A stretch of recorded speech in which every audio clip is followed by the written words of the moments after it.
Good morning. Thank you for being here. I'm Michael Berkowitz with 100 Resilient Cities. 100 RC is the Rockefeller Foundation's $100 million commitment to build urban resilience worldwide. I'm very excited for this session, not just because I get to share the stage with my boss, but that is exciting, but also because we're going to announce the next cohort of cities, and it really culminates a 6-month process of working through all these applications. I'm going to turn it over to Dr. Roden in a moment, and for the moment we've all been waiting for. But first I want to give you a short overview of what 100 RC does and the progress we've made in the year to date. First, maybe just to go back to the question that Charles asked and to reemphasize something that Dr. Roden talked about in her opening remarks, that we take a very broad view of what resilience is.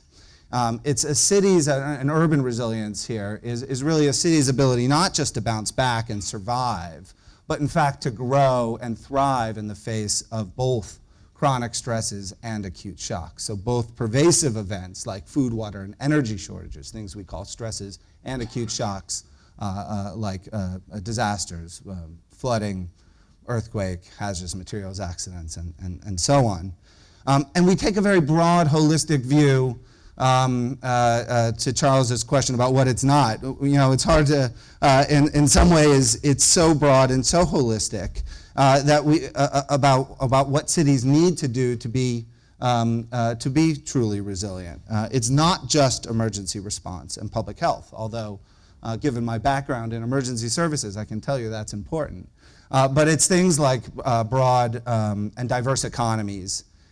It's things like cohesive communities to the extent that neighbors check on neighbors. It's things like the fair and equitable administration of law and justice.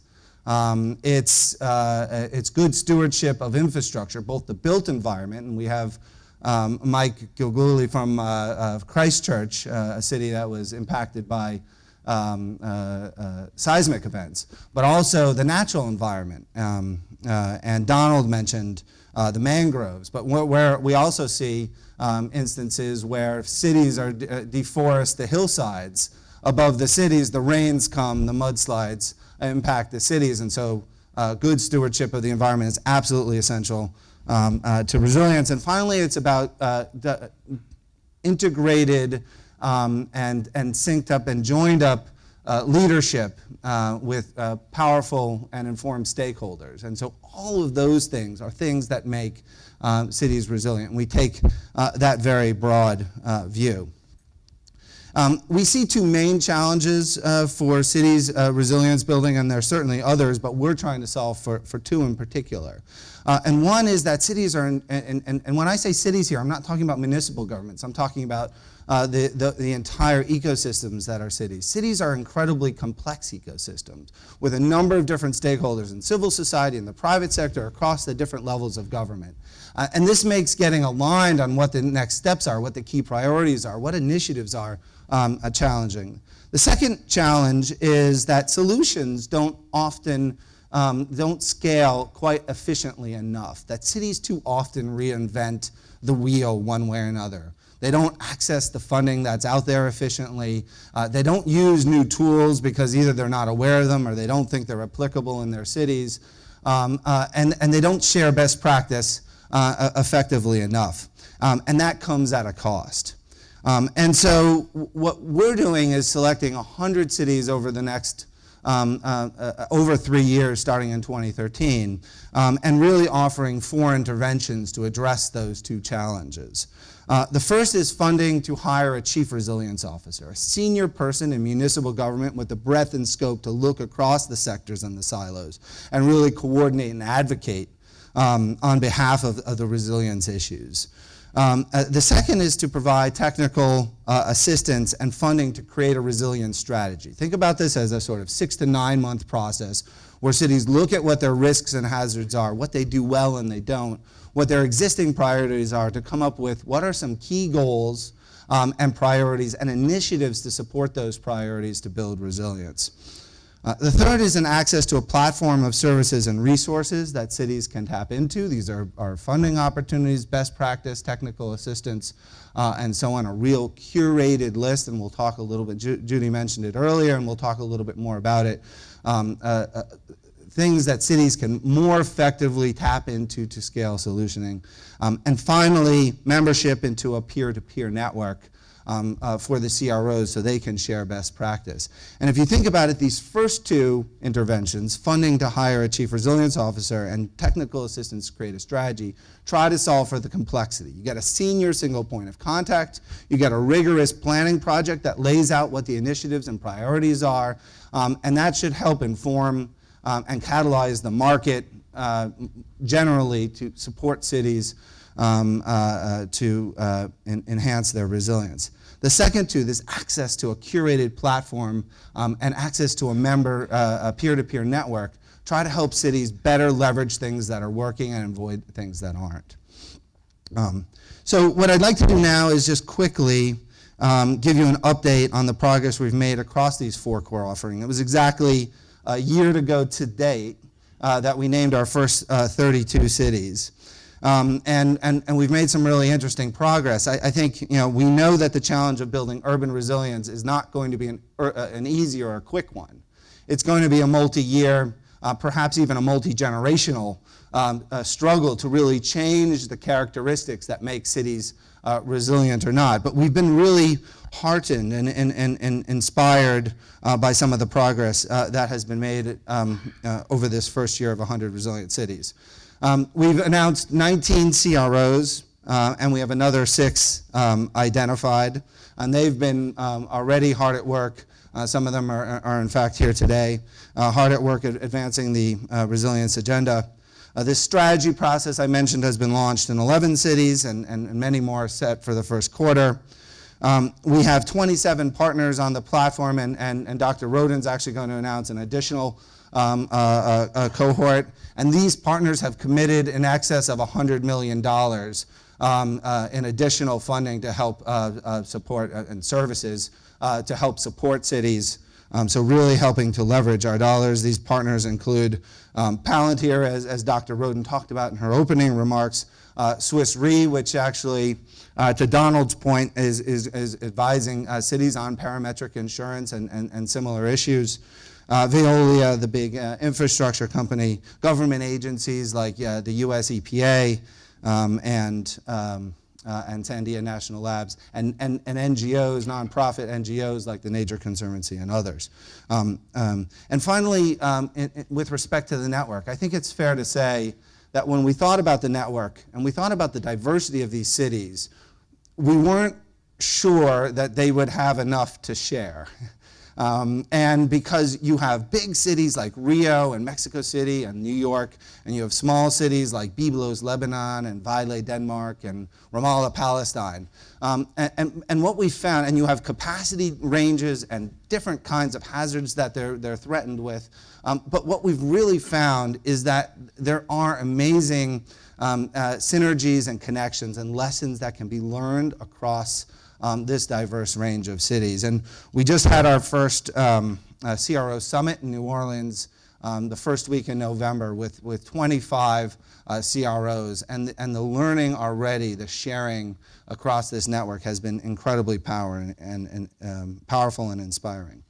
And so with that, I'd like to invite Dr. Roden up to make the announcement of the cities.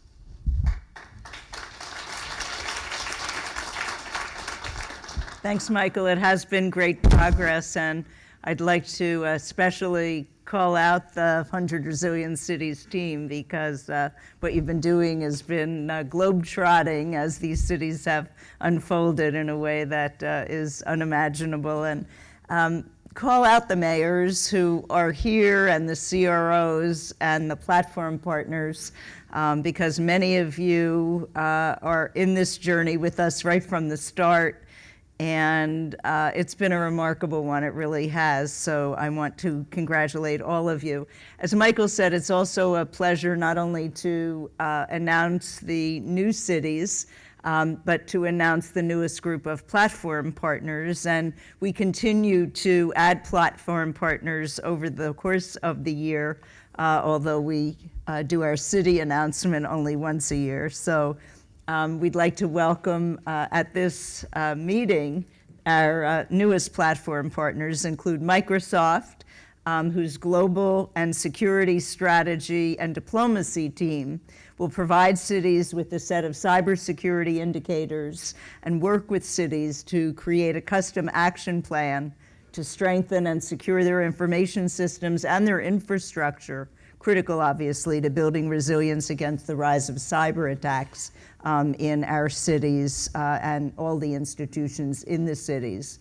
CSIRO, an Australian research organization, which will provide future climate projections and tools tailored to cities' needs for urban planning, building infrastructure design and development. The Population and Community Development Association will provide Southeast Asian cities with resources for family planning, sexual health, and youth leadership training, among others. And finally, the new Starlight Foundation's construction company, which will provide financing for capacity building and collaboration around resilient infrastructure among public sector, academia, the private sector, and civil society. So you can see just in these the diversity of goods and services being provided to these cities, which is one of the amazing things that we've seen. I should also mention in response to one of Don's comments that one of the participants on the platform is the World Bank, and what they're actually providing to cities that don't have bond ratings is boot camps on how to become creditworthy to receive bond financing as those markets start to evolve and mature. So it will provide the infrastructure as well as access to the financing for these cities where there's a less mature market around municipal financing in particular. You know, when we first launched this challenge on our centennial, we had no idea what the ideal application was going to look like or what the judges would find it to be. And that was by design. We really wanted to learn, and we wanted the cities to speak for themselves, to reflect on their greatest needs and their most important assets, and whether they were willing to come together to seek shared solutions, to learn together, to share best practices. And we were thrilled last year by the amount of interest we received. And we had an amazing group in our first cohort. And as I said, the 100 Resilient Cities team has really over this year logged hundreds of thousands of air miles, and we have seen so much progress and we've learned so much. Needs were identified, ideas emerged, plans took shape, chief resilience officers were hired and took their places in so many interesting ways. In many city governments, we saw that government actually reorganized itself in a way that enabled the CRO to have cross-functional power in city government to integrate in ways that the government simply had not done before. CROs also got to work engaging community members, the private sector, and others. But we saw something that was incredibly exciting and that we didn't expect to take off quite as quickly. And that is what is happening naturally among and between the cities themselves. So Medellin is tapping seismic expertise in San Francisco and Christchurch to prepare for what they think is an inevitable high magnitude earthquake. New Orleans is working with Rotterdam to better understand how to live with water. Mexico City, Rio, Bangkok, and New York are collaborating to grapple with issues of growth, water management, and inequality in really interesting ways as a result of partnering through the 100 Resilient Cities network. And so when we opened the second round of challenges, we knew we wanted cities that were not only committed to their own deep work, but actually now that we've seen this evolve, We wanted cities that were equally enthusiastic about learning from one another and engaging one another, because we've seen the power in that, and we were really not at all disappointed. We were thrilled. More than 80% of the 330 applications we received indicated excitement to partner with other cities in their resilience efforts. Applications were equally amazing in their diversity and scope. They represented 90 countries on 6 continents, with populations ranging from 50,000 to well over 10 million. Applications were written in 7 different languages, and notably 70% came from the developing world. Once again, we faced a very tough decision, and working once again with a distinguished panel of judges, a final winning group of 35 cities emerged. So 35 cities out of 330 quite strong applications. So I'd like to announce the cities. I feel like I'm at the Oscars. In alphabetical order, the newest cities we welcome to the 100 Resilient Cities Network are Accra, Ghana,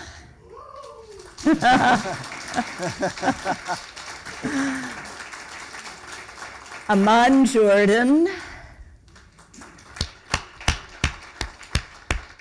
Arusha, Tanzania,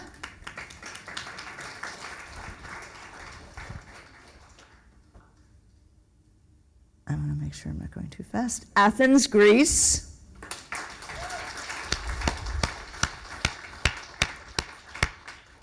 Barcelona, Spain,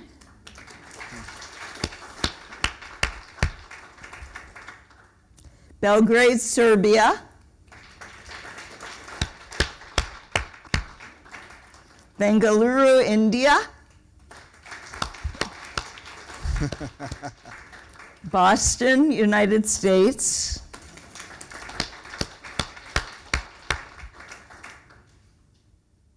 Cali, Colombia,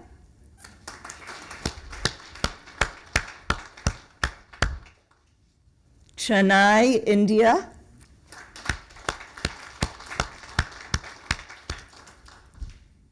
Chicago, United States, Dallas, United States,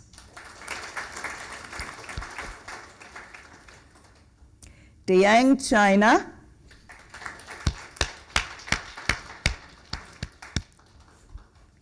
Enugu, Nigeria,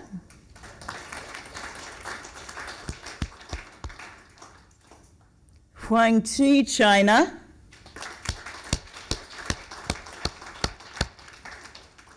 Juarez, Mexico, Kigali, Rwanda,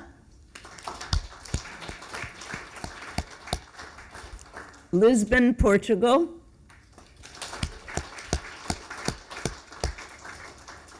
London, United Kingdom, Milan, Italy, Montreal, Canada, Paris, France, Phnom Penh, Cambodia,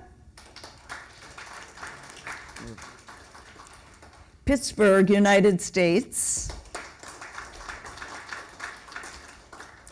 San Juan, United States,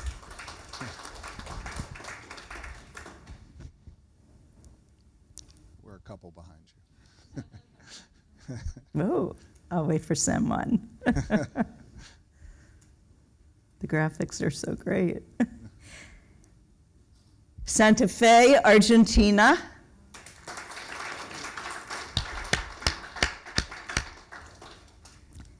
Santiago de los Caballeros, Dominican Republic,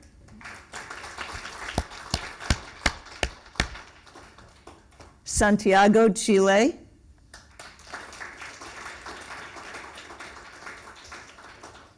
Singapore, Hey.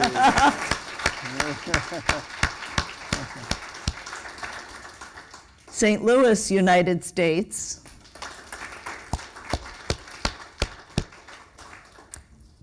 Sydney, Australia,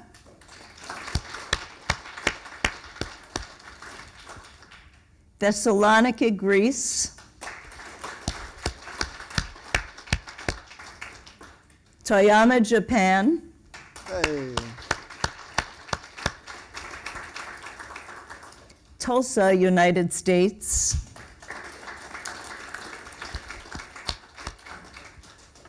Wellington City, New Zealand. With the addition of the cities just announced, 1/5 of the world's urban population, that's 700 million people, now lives in a city that's part of the 100 Resilient Cities Network. And we're not done yet. Next year, we'll announce the final group of cities to bring the total to 100. But for these cities just announced today, the work begins, and we can't wait to get started. So Michael, let's talk about some of the things we learned from these cities. Great. Great. Looking at all those wonderful shots, you tend to forget that these cities actually have issues. I mean, they're really just gorgeous places to go visit. Exactly. And I know you can't wait. That's right. But you've had a chance to read all of these applications, and in fact, many more from the short list. What were some of the themes that jumped out at you?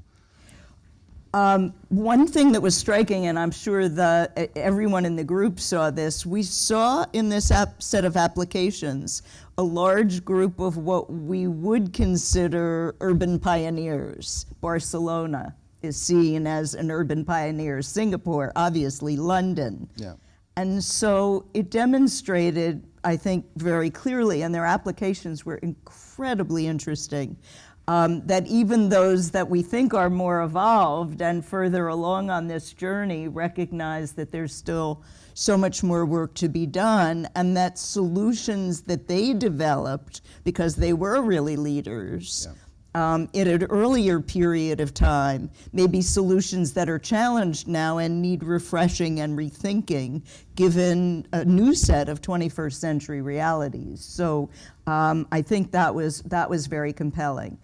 But we also saw cities in this applicant pool who were raising very different issues and clearly were thinking about this deeply, even though we wouldn't think of them as evolved as a Singapore or a Barcelona in their resilience planning. So Juarez, for example, had an amazing application and saw the opportunity. El Paso is in the first cohort, and Juarez wrote really compellingly about what a cross-border collaboration could mean, because so many of their challenges are really one another, not only one another's challenges, but they are challenging one another as cities in some profound ways, and they know it. So using them as a really interesting model for what regional collaboration cross-border should look and feel like,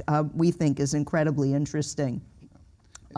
Dallas. Can I just say there? I mean, that is something that we hear all the time from almost every city, is that the mayors themselves control, and we just talked at length with the Athens mayor yesterday about this, that mayors control only a piece of their destiny. Yeah. That it's a real regional, these issues are regional, whether they're flood control issues, whether they're public health, whether they're economic development issues. All of these span the municipal government's authority and really are much broader than that. So as you mentioned, looking really explicitly at El Paso and Juarez is one interesting way. The other thing we should point out is that in the first cohort we named the Bay Area as a regional cohort to try to think about these issues. But in every city we're really pushing the CRO to think about these things more broadly. But you mentioned the Bay Area in the first. I think it's really notable that the Bay Area cities all applied separately. And we asked them to collaborate and create a regional approach to this, which to us seemed like sort of 101 thinking, and yet wasn't what we were seeing in the application process. And it has in some ways been difficult. It's been easy and great in some ways for them, And in some ways, it's been difficult. They're not organized in ways that allow them to collaborate. In some ways, it's been easier for San Francisco and Christchurch to collaborate around seismic risk than for San Francisco and Oakland to collaborate around their own regional pressures. So this is one of the interesting things that we really are seeing and that I think we're working through. Yeah. You know, the other thing that I was thinking when you were talking about Singapore, London, and Barcelona, one of the things we often get asked is, Singapore, they don't need your help. Why are they here? Or London? And this was in the first cohort with New York and cities like Rotterdam. And as you mentioned, one of the reasons we like to have a mix of capacity cities in this network is so that the sharing can go in multi-directional ways. But I think the other thing to point out is that one of the things that you're holding us accountable to is that not just that we change 100 cities, but that we influence and change many more. There are 10,000 some odd cities in the world, right? So 100 is just a small drop in the bucket. What we're trying to do is to influence a number of different, and have copy. One of the metrics that we're measuring ourselves is, when is the first city who's not in the network going to hire their CRO and do a resilience strategy, right? So that's one of the reasons why cities like London, Singapore, Barcelona are so important in this network. And we see even spontaneously, I think, mayors and chief resilience officers acting as ambassadors and proselytizers to other cities not in the network. So even in the first round, the mayor of Byblos, Lebanon, invited to the first convening, we call that the agenda setting workshop, that each city holds for all of their stakeholders.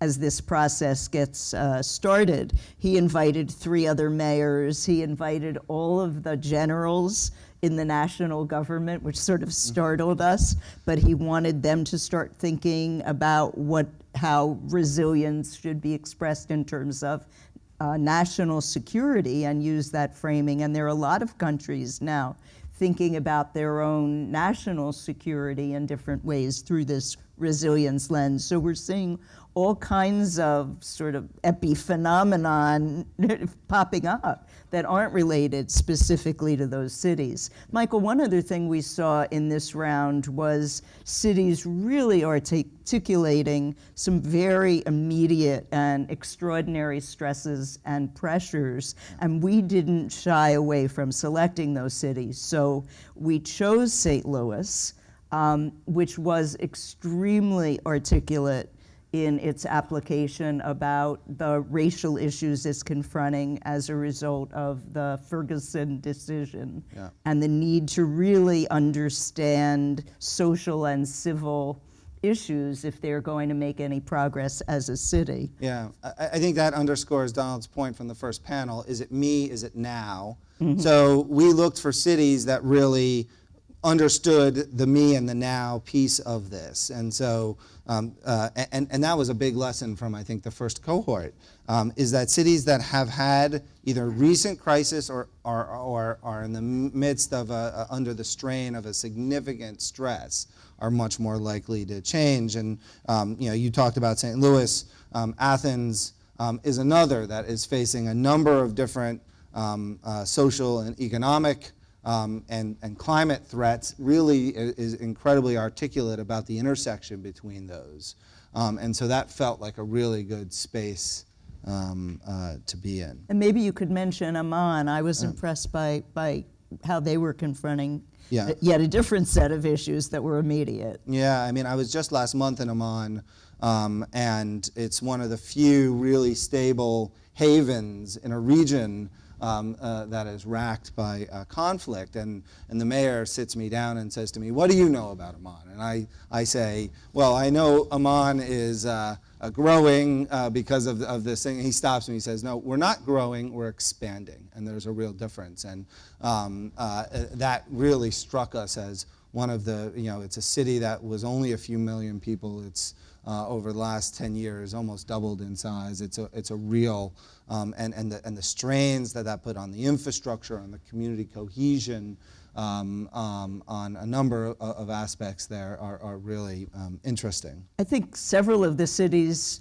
when we add the two cohorts together, are strained in refugee expanding population issues. Yeah. And it's one of the things that they're beginning to think about together in terms of their response, because we've been we the world, dealing with it on such an immediate emergency relief kind of strategy, and yet the question is, how will or should the receiving cities integrate those refugees into their cities? And it's a profound and immediate issue for many of them. Yeah. And related to that, although it's not necessarily refugees, but it is migrants, you see, as you mentioned in your opening, that Asia is this sort of intersection between massive and rapid urbanization and risk, is really one of the reasons why we felt so strongly about expanding into Asia. And we have now many more Asian cities, so in that second cohort. So we've added, we didn't have Chinese cities in the first cohort, now adding 2 Chinese cities, 1 Japanese city. So terrific, adding Phnom Penh and Bangalore, Chennai. We had in the first cohort Bangkok, Mandalay, Da Nang, Surat, Semarang, and now of course Singapore. Yeah. So we're going to have a very good cohort of Asian cities. And to the issues that Don raised, it is ground zero, particularly for climate-related disasters. And so having that kind of experience and the kind of networking that will go on there, I think, will be extremely important and beneficial to the cities, beneficial for us in terms of learning. I mean, the luxury of all of this for us is that it is such continuous learning. We are evolving so much in our thinking through your experiences, and it's been, I think, one of the great pleasures of both learning from our work in New Orleans, in the post-Sandy recovery, in the Asian cities, Climate Change Resilience Network, and now in 100 resilient cities. So we have evolved. Yeah. I think, you know, looking at the list of Asian cities, just one more thought about Asian cities. Looking at the list, you're really struck with the diversity of that list, right? And particularly governance. I mean, we had long discussions with many people in this room, Aramar and others, and Ashvin, about the Indian cities, who are notoriously disempowered in some ways, because power often rests at the state and at the national level. You know, we did choose 2 big southern Indian cities in Chennai and Bangalore, but Chennai, interestingly, has one of the few directly elected mayors, and so that will be interesting to see that. And on the complete other side of the spectrum, you have Singapore, which it nicely has both city, municipal, and national governments sort of wrapped up in one, and so. The one thing I would say about India, though, Michael, is that India is thinking about its own urban strategy, and with the anticipated development of so many new cities in India and a history and tradition of non-mayoral governance, we see a potential to influence how the Indian government thinks about municipal government authority as these new cities develop all over the country. And we've had some very good discussions both with the Singh government and now with the Modi government around potential efforts in that area. So this is really a prime moment, I think, as India is really retranslating its own thinking about municipal, whether or not to have municipal governments in any real way. Yeah. I think it was interesting just thinking about over the 330 some odd applications that we saw, you know, the top shocks and stresses, many of them being related to climate. So just, you know, to the 3 top shocks that cities identified were flooding, earthquake, and infrastructure failure. And the 3 top stresses were aging infrastructure, drought and water shortage, and rising sea level and coastal erosion. So you can definitely see it's more diverse than climate, but certainly a strong thread of climate. Definitely. And we also saw a recurring theme of water challenges, both too much and too little.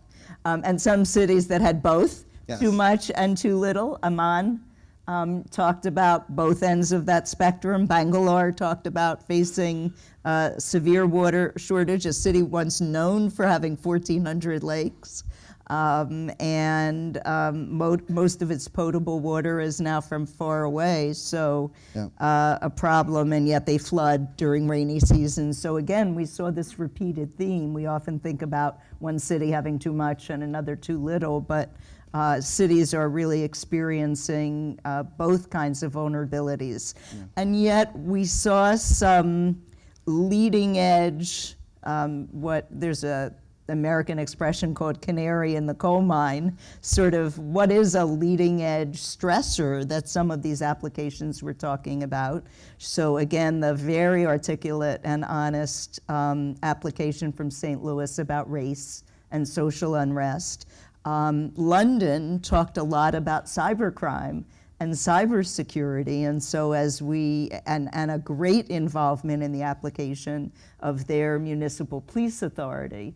So we'll have some really interesting leading edge thinking from their efforts that I know will benefit other cities as well. You know, the race and inequity feels like it's one of the big challenges for resilience thinking over the next years. We see it in many different contexts in many different cities, both developed and developing. And it's one thing we talked to our CROs about in New Orleans a few weeks ago. Many of these CROs don't come naturally from that background. They come from other planning, emergency services. They come from different kinds of backgrounds. But the people who can get themselves comfortable with the equity agenda. Yeah. Because you know, if you have a city that has you know, a good understanding that isn't too inequitable, it can survive many things. But if you don't have that, who knows? Is it going to be a fruit vendor setting himself afire? Is it going to be police shooting the wrong, you know, shooting someone in suspect circumstances? Is it going to be a blackout or an earthquake? If you don't have that kind of cohesion, then anything can set that off, and that's a real leading indicator for resilience. And you know, I talked about diversity and redundancy as being one characteristic of resilience.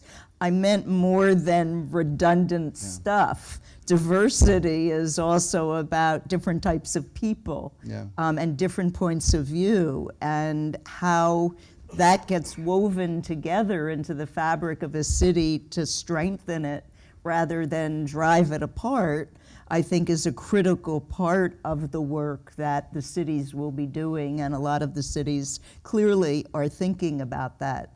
Michael, let me switch and just ask you maybe one final question, and that is, you know, this is so much focused on all the bad stuff that cities are worried about, and inevitably that's true. But didn't you also feel a lot of optimism and kind of in the applications? So many of the cities were really articulate about what they felt good about and what they had already accomplished. Yeah, I think that's right.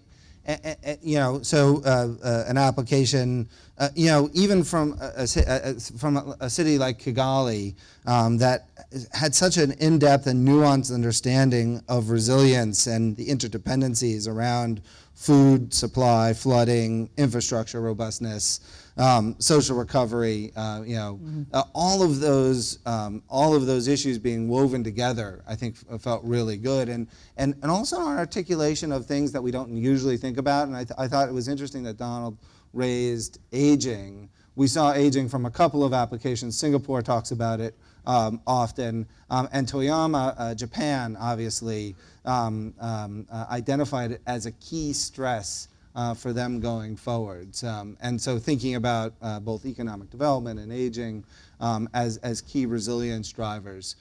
This kind of broad thinking was really, really exciting to see, I think. We also saw a lot of interesting discussion around already ongoing collaboration with the private sector. So Don, you talked about how the private sector is reaching in a variety of ways in the cities, and a lot of cities talked about how they were reaching out. So I mentioned in my remarks from the first cohort, we saw that in San Francisco. In this new cohort, we saw it in Sydney. Sydney has a Better Buildings partnership set up in 2011, a collaboration between the city and all the major commercial real estate companies in the city to work on sustainability of all of the built environment. It covers 54% of all of the built environment, and really a very compelling discussion in that application. London talked about how they're working with Palantir and with Cisco and the Metropolitan Police to pilot new kinds of technology around gang violence analytics, which is going to be so important in so many of these cities, and also how to work on predictive policing, again, with very encouraging results and results that will be shared with all the cities. The government of Santiago is in the process of institutionalizing and bringing together all the different business associations in the city. So just as we see fracturing in the siloed within city government, we see some fracturing of different business organizations in cities, and how all of that capacity is woven together and integrated is something Santiago's really talked about quite a lot, and other cities will benefit from that. And then Toyama has, of course, an amazing advantage in being named an environmental future city by the Japanese government, so it takes that designation, but it's doing it, and it received that designation because it's taking a compact sustainability approach to city development, and that's an incredible model. We have a lot of architecture schools and design schools around the world drawing theoretical models, and we find those really interesting. There are annual competitions that we see. Some of them we actually fund, but Toyama's actually on the ground doing it, and it will be, and working with their business sector across all of the sectors, and so that'll be a phenomenal way for other cities to learn. Yeah. I think before we wrap up, we actually have 3 minutes. Maybe we could just throw it open for any quick questions that people have. Any questions? Back and then, or the other way. Possession of the mic is 7/10 of the law. Or something. My name is Tony Morales. I'm the Philippine ambassador to Singapore. Well, I agree that there's a diversity in the cities that you mentioned. My question is, on the other end of the spectrum, the resiliency challenged cities, how do they benefit from this? Cities which I believe are chosen because they are already resilient in some ways. So on the other end of the spectrum, is there an initiative for them to benefit from the best practices of these resilient cities? So we're just 1 year in, but one of the things that we absolutely will do in next year and in the out years is exactly what you're talking about.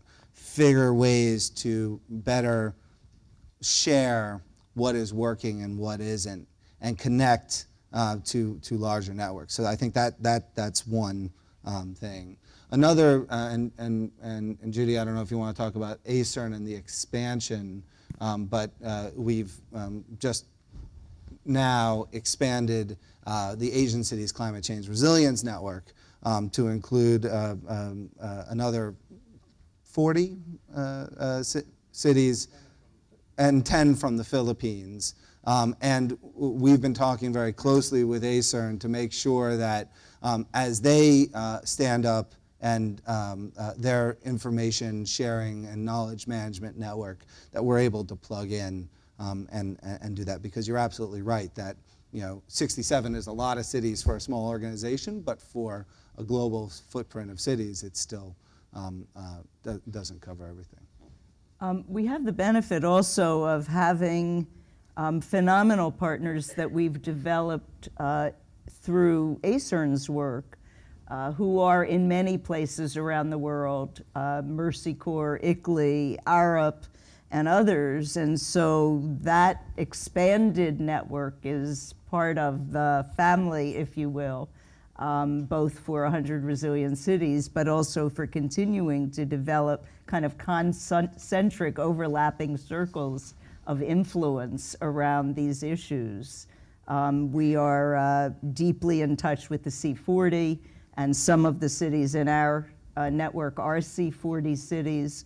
What's different and perhaps unique about 100 RC is all these cities will be developing through a common framework, their set of activities. So the language they speak to one another, they will all understand where they came from, how they evolved through the strategy process, what's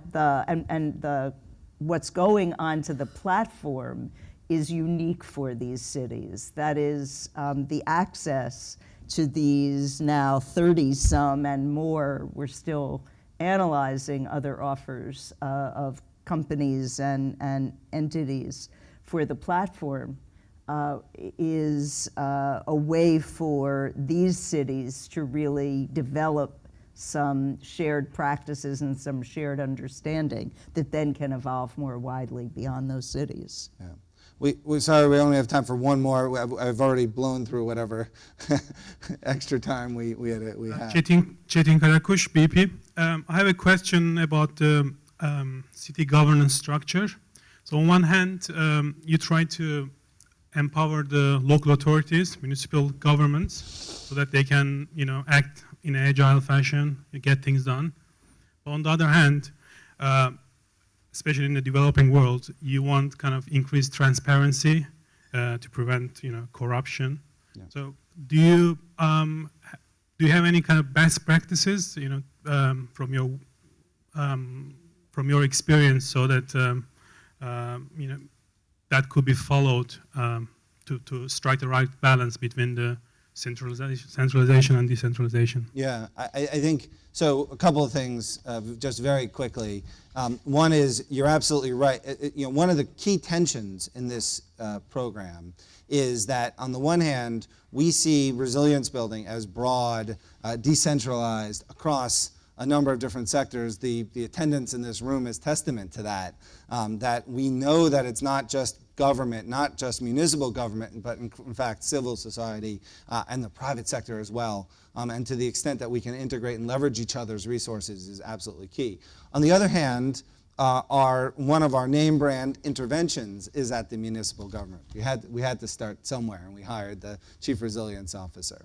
And so we're cognizant of those two tensions. So we do think that municipal governments and chief executives of municipal governments, mayors or governors, have real power and opportunity to shape the environments that they live in. So I would just add two things. Yeah. One, I should have mentioned Taro when I listed the phenomenal group of ACCCRN partners, so sorry. And secondly, this won't work unless there's bottoms-up governance as well. This is not just about municipal governance. So the community leadership, the civil society activity, is really what is critical in making a fully resilient city.